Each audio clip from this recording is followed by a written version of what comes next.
This is what generally you can hope to find in a car or a starter of a project.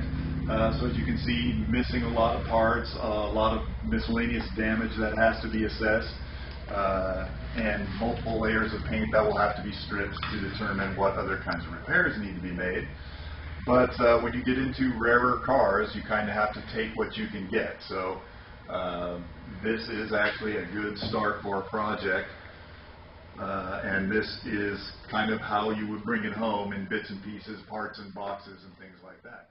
Okay, so actually one of the last things to get done on the car we'll go ahead and discuss now is getting the interior in, and some of the things like having door panels refinished. There are some good sources throughout the country that you can get people to make replicas of originals, which is what these are, and carpet sets, things like that generally can be sourced from different vendors who specialize in particular cars.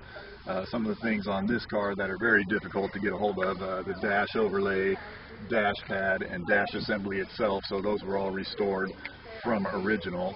I can't drive the car with the stock seats in it because I don't fit in it very well. It's only a two-seater, so I've modified it by putting in some different seats, and other than that, this one has managed to stay pretty stock.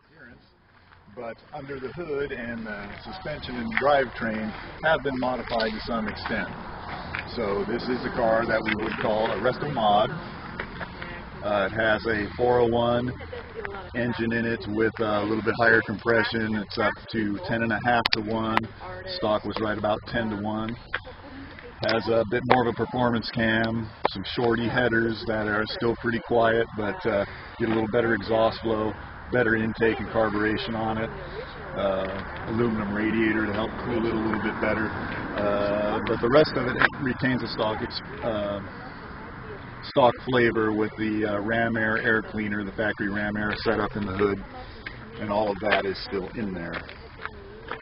On the rest of the outside, it is basically stock looking, and that is approach that a lot of guys are using now, like the look of the cars from the 60s and 70s, but just with some updates to performance.